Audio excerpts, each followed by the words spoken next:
अस्सलाम वालेकुम व्यूअर्स, कैसे हैं आप? उम्मीद करती हूँ खैरियत से होंगे। एमजीटी ट्रिपल वन की लेक्चर सीरीज़ का आज 41वां लेक्चर है, जो कि है डिवोल्यूशन प्लान पार्ट 2। तो डिवोल्यूशन प्लान के बारे में हमने पढ़ना शुरू किया था कि शुरू में जब पहले ज़माने में जब अर्ली पाकिस्तान बना था, या पाकिस्तान बनने से पहले सब कॉन्टिनेंट में जो है वो मजिस्ट्रेट, जो डिस्ट्रिक्ट मजिस्ट्रेट होता था, वो सारी जिम्मेदारियाँ संभालता था, हर किस्म के काम। उसके बाद फिर डिवोल्यूशन का जो है वो आइडिया आया 2000 में।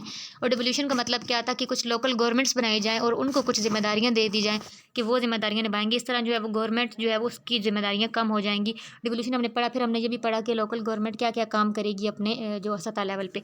ठीक है, तो आज हम उसको मज़ीद आगे बढ़ाएँगे। तो आर्टिकल 37 जो है गवर्नमेंट का, उसने डिसेंट्रलाइज़ कर दिया, यानी कि सेंट्रलाइजेशन जो थी हुकूमत की वो ख़त्म कर दी, और जो पब्लिक को है वो और क्लोज़ कर दिया कि वो अपने मतलब हुकूमत के क्लोज़ कर दिया कि अब वो अपने काम खुद कर सकते हैं। ठीक है?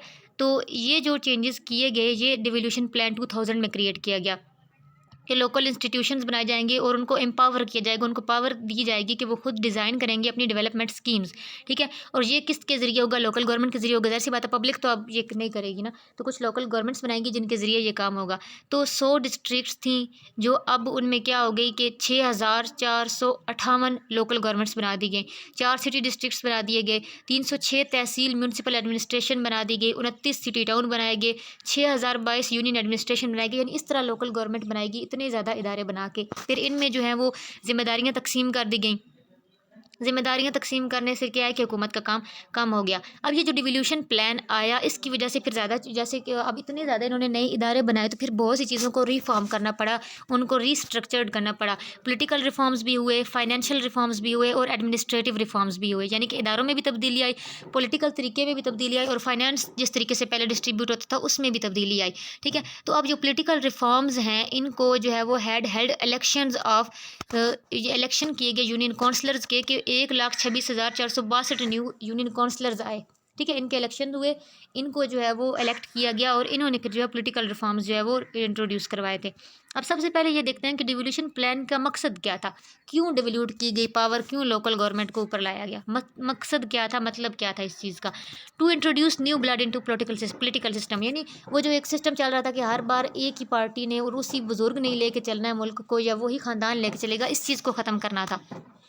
ठीक है? कि नया खून, नई जनरेशन जो है वो भी पॉलिटिकल सिस्टम में आए, ताकि जो है वो उनके आइडियाज़ भी मुल्क को मिलें, और जो हिस्ट्री का लेकिन चलता आ रहा है डोमेन, एक ही चीज़ का गलबा, एक ही ख़ानदान का गलबा, ये चीज़ ख़त्म हो। ठीक है? क्योंकि जो हमारे कन्वेंशनल पॉलिटिकल लीडर्स होते हैं, वो इस चीज़ को डिस्करेज करते थे कि यंग जो लोग हैं वो पॉलिटिक्स में ना आएँ, इन्हें कुछ पता नहीं होता पॉलिटिक्स का, ये वो। ठीक है? तो इस चीज़ को ख़त्म करने के लिए न्यू ब्लड को, न्यू जनरेशन को जो है पॉलिटिकल सिस्टम में इन्वॉल्व करने के लिए ये सिस्टम लाया गया कि चलो लोकल गवर्नमेंट में जब वो आएँगे, उन्हें अच्छा लगेगा, तो फिर वो ऊपर ऊपर इंटरेस्ट लेते जाएंगे और फिर ऊपर आते जाएंगे। फिर उसके बाद है to provide positive measures for marginalised citizen which include women, workers, peasants to access to politics. अच्छा, कुछ ऐसे चीज लोग थे जिनको बिल्कुल भी पॉलिटिक्स में बहुत बुरा समझा जाता था, जैसे कि औरतें हो गई है, जैसे कि नॉर्मल वर्कर्स हो गए, यानी कि इनका तो जैसे पॉलिटिक्स में कोई काम ही नहीं है। ठीक है? तो ऐसे लोगों को पॉलिटिक्स में इन्वॉल्व करने के लिए, इनकी पॉलिटिक्स तक रसाई करवाने के लिए भी ये लोकल गवर्नमेंट्स बनाएगी कि पहले ये लोकल लेवल पे इनको चलो कोई ना कोई सीट्स मिलेंगी, देन फिर अगर ये लोग इस चीज़ से इनकरेज होंगे और फिर ये ऊपर आएंगे। उसके बाद है to improve service delivery of social services in particular, कि सोशल सर्विसेज की डिलीवरी को इम्प्रूव करने के लिए, कि जो एक गवर्नमेंट संभाल रही होती है पूरे मुल्क को, तो उसके लिए हर चीज़ पहुंचाना थोड़ा मुश्किल हो जाता है। तो जब लोकल गवर्नमेंट होगी, इसे पता होगा कि मेरे इलाके में किस चीज़ की ज़रूरत है, तो वो ज़्यादा सोशल सर्विसेज जो है वो इम्प्रूव होंगी। तो ये एक वजह थी। उसके बाद लॉ एंड ऑर्डर मेंटेन करने के लिए भी, तो ये सारी रिस्पॉन्सिबिलिटीज़ जो हैं वो लेबर राइट्स हो गई, या प्रॉपर्टी के मैटर, जितने भी लॉ इंप्रूव करने के लिए भी, तो और उसके बाद जो है सर्विसेज प्रोवाइड करने के लिए ये इनको दी गई रिस्पॉन्सिबिलिटी। और ये सारी रिस्पॉन्सिबिलिटी किसी की थी? लोकल गवर्नमेंट को ये रिस्पॉन्सिबिलिटी दी गई थी कि वो रेगुलेट भी करेगी अपने इलाके को, कि वहाँ पर कोई गैर कानूनी काम भी ना हो, और फिर सोशल सर्विसेज की डिलीवरी को भी इम्प्रूव करेगी। फिर चौथी चीज़ थी the devolution also aim to facilitate access to justice, कि सब इंसानों के लिए जस्टिस पहुँचना आसान हो जाए, उनको इंसाफ फराम किया जाए। अब एक इंसान जिसको, अपने एक गरीब इंसान, उसको केस लड़ना है, तो वो सुप्रीम कोर्ट, हाई कोर्ट तक जाना उसके लिए बहुत मुश्किल काम है। लेकिन अगर लोकल लेवल पे कोर्ट्स होंगी, पुलिस होगी, तो इंसान इजीली जाके अपनी बात कर सकता है, जस्टिस मांग सकता है। तो जस्टिस को फैसिलिटेट करने के लिए, ताकि हर इंसान जो है वो इंसाफ उसको मिल सके, लोकल एडमिनिस्ट्रेशन बनाएगी जिसके अंदर लोकल कोर्ट्स हैं, पुलिस वगैरह का निज़ाम है, तो ये सारी चीज़ें बनाएगी, और ये सारा मकसद था डिवोल्यूशन का। अब इसमें एक और चीज़ आई, सिटीज़न पार्टिसिपेशन, कि जब डिवोल्यूशन की गई तो इसका मकसद क्या था कि प्रोवाइड करना और इम्प्रूव करना सर्विसेज को लोकल लेवल पे, ठीक है। तो इसके लिए क्या किया गया, एक सिटीजन कम्युनिटी बोर्ड बनाया गया, CCB, ये इसका एब्रीविएशन है, ये याद भी रखना है अपने पेपर्स के लिए, ये बहुत इंपॉर्टेंट होता है। तो इसका ये सेटअप किया गया कि जो dispute resolution, monitoring of court conduct, promoting justice, accountability of police, administrative grievance redressal, यानी ये जो कमेटी बनाई गई, ये जो कम्युनिटी बोर्ड बनाया गया, इसका ये काम था कि वो कोर्ट्स जो कंडक्ट करनी है उनकी मॉनिटरिंग करेगा, यानी लोकल लेवल पे जितने काम होने हैं, जो डिस्प्यूट्स होंगे, जो झगड़े वगैरह या जो तनाव होगा उसको सेट करना, और उसके बाद जस्टिस को प्रमोट करना, और जो पुलिस जो है लोकल लेवल पे आएगी उसको रेगुलेट करना, उसको कंट्रोल करना, और एडमिनिस्ट्रेटिव जितने भी शिकायत होंगी, ग्रेवियंस होंगी, लोगों की जितनी शिकायत होंगी कि ये इदारा सही से काम नहीं कर रही, सर इन सारी शिकायत को, इन सारे निज़ाम को जो है वो हैंडल करना के लिए ये कम्युनिटी बोर्ड बनाया गया, जिसको सिटीज़न कम्युनिटी बोर्ड कहा गया। अब इस बोर्ड में कौन कौन से लोग शामिल थे, एक तो जो elected people of the area थे, यानी उस इलाके से जिनको लोगों ने जो है इलेक्ट किया कि ये हमारे, मतलब जैसे मेयर होता है किसी इलाके का, MP या MNA जो होते हैं वो थे। उसके अलावा वहाँ के जो है हम बड़े बड़े टीचर्स, डॉक्टर्स, लॉयर्स और अदर प्रोफेशनल्स, इन सब को मिला के, इन सब यानी प्रोफेशनल्स को मिला के ये कमेटी बनाई जाती थी हर इलाके की, और ये जो है मॉनिटर करते थे वहाँ के प्रोग्राम्स को कि लोकल लेवल पे जो वेरियस प्रोग्राम्स चल रहे हैं वो इम्प्लीमेंट हो रहे हैं या नहीं हो रहे। फिर उसके बाद है एडमिनिस्ट्रेटिव रिफॉर्म्स, ये तो अब हमने देख ली रिफॉर्म्स। अब है administrative reforms. The executive branch of each district government is divided into 10 to 13 departments, यानी जो एग्जीक्यूटिव डिपार्टमेंट थे, जो एग्जीक्यूटिव ब्रांच वो होती है जो पॉलिसीज़ को इम्प्लीमेंट करती है, ठीक है, जिनका काम होता है कि पॉलिसीज़ पीछे से बन के अप्रूव होके आ गई हैं, ठीक है, पॉलिसीज़ बनती है हमारी पार्लियामेंट में, अप्रूव होती हैं हमारी अदालतों से, और उसके बाद जो है वो एग्जीक्यूटिव इदारों के पास आ जाती हैं जिन्होंने इम्प्लीमेंट करना होता है। तो जो इम्प्लीमेंट करने वाले इदारे हैं, तो हर डिस्ट्रिक्ट में गवर्नमेंट ने उनको 10 से 13 डिपार्टमेंट्स में तकसीम कर दिया सूबों के लिहाज से, यानी जो सूबा बड़ा था और उसके फंक्शंस के लिहाज से, किसी में 10, किसी में 13, 10 से लेकर 13 तक डिपार्टमेंट्स हर सूबे में बना दिए गए। फिर उसके बाद एक DCO जो है वो एक डिस्ट्रिक्ट का सबसे हाई रैंकेड सिविल सर्वेंट था, हाई रैंकिंग उसकी थी, सबसे बड़ा जो एक डिस्ट्रिक्ट में है वो DCO था, डिस्ट्रिक्ट कोऑर्डिनेशन ऑफिसर। फिर उसके बाद जो है उस वो हेड करता था डिस्ट्रिक्ट कोऑर्डिनेशन डिपार्टमेंट को। उसके बाद उस DCO के जो है वो DCO जो है वो डिस्ट्रिक्ट के और सेशन जज और डिस्ट्रिक्ट नाज़म उसके साथ, और डिस्ट्रिक्ट पुलिस ऑफिसर और DCO, ये सारे इसके साथ थे। और उसके बाद इसके अलावा जो काम बाकी बचते थे वो एग्जीक्यूटिव डिस्ट्रिक्ट ऑफिसर जो है वो कामों को बाकी डिपार्टमेंट्स को संभाल लेता था, यानी कि पुलिस और जो है वो जज वगैरह और डिस्ट्रिक्ट के बाकी निज़ाम तो जो है वो DCO ने संभाली, और इसके अलावा बाकी जितने बचते हैं यानी तहसील लेवल पे जो काम होंगे या तालीम और सेहत के जितने बाकी सारे काम बचते हैं वो EDO संभालेगा। अब EDO को कौन कौन लोग रिपोर्ट करेंगे, उसके लिए तहसील नाज जो म्यूनसिपल ऑफिसर है वो उसको रिपोर्ट करेगा। इसका काम बिल्कुल EDO की तरह ही है, इसने जो है नीचे से रिपोर्ट लेके आनी है।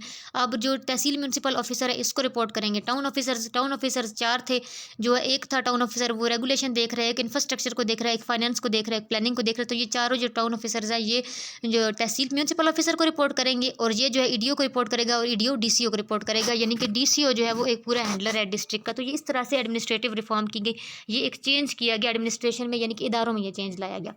उसके बाद आप देखें इदारों में चेंज आया तो जैसी बात है अब इतने ज़्यादा इदारे बन गए, तो फिर फाइनेंस जिस तरह से पहले तकसीम होते थे अब वैसे तो तकसीम नहीं हो सकते, तो उनके लिए भी फिर चेंजेस लाने पड़े। तो उसके लिए क्या है, प्रोविंशियल फाइनेंस कमीशन बनाना पड़ा, ठीक है। पहले तो सिर्फ मुल्क का एक ही फाइनेंस कमीशन था, लेकिन क्या प्रोविंशियल लेवल पे भी बनाना पड़ा, क्योंकि प्रोविंस के अंदर इतनी बड़ी हुकूमत चल रही है, इतना बड़ा सिस्टम चल रहा है, तो फिर प्रोविंस को दी जाती थी सारा जितना पूरे सूबे में जितने इदारे हैं उनके लिए प्रोविंशियल लेवल पे जो है फाइनेंस कमीशन बनाया गया, जो एस्टीमेट लगाएगा सारी चीज़ों का और फिर वो तकसीम करेगा।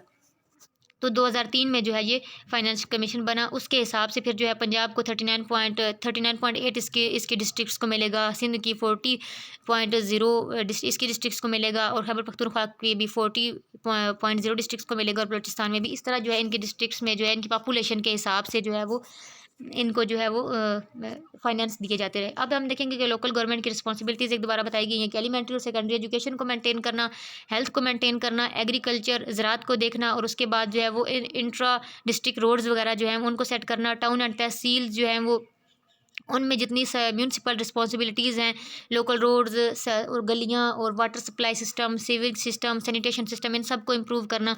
और उसके बाद जो है वो यूनियन एडमिनिस्ट्रेशन में जितने काम हैं यानी रिस्पॉन्सिबिलिटीज़ जितनी कि यूनियन डेवलपमेंट की हैं, छोटे छोटे प्रोजेक्ट्स जो शुरू हो जाते हैं, प्रोजेक्ट्स वगैरह को देखना, सब कुछ ये सारे काम कितने क्या थे, लोकल गवर्नमेंट के थे। फिर सेपरेशन ऑफ पावर कर दी गई कि जो डिप्टी कमिश्नर था वो लोकल गवर्नमेंट के ऑफिस उसके पास था, ठीक है, डिप्टी कमिश्नर के पास है।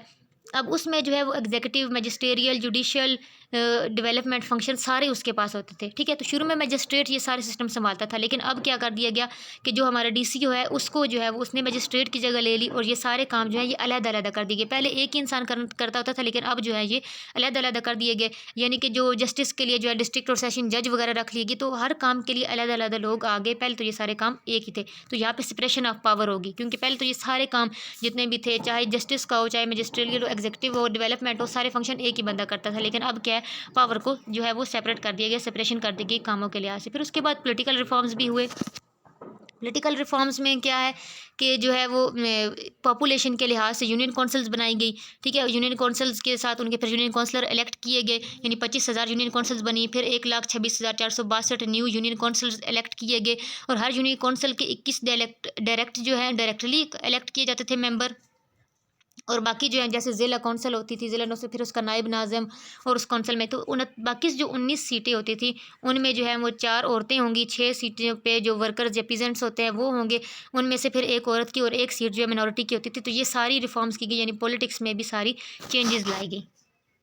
तो व्यूअर्स, ये था हमारा आज का लेक्चर। उम्मीद करती हूँ कि आपको समझ में आ गया होगा। अगर किसी का कोई कन्फ्यूजन हो, कोई सवाल हो, तो आप कमेंट बॉक्स में पूछ सकते हैं।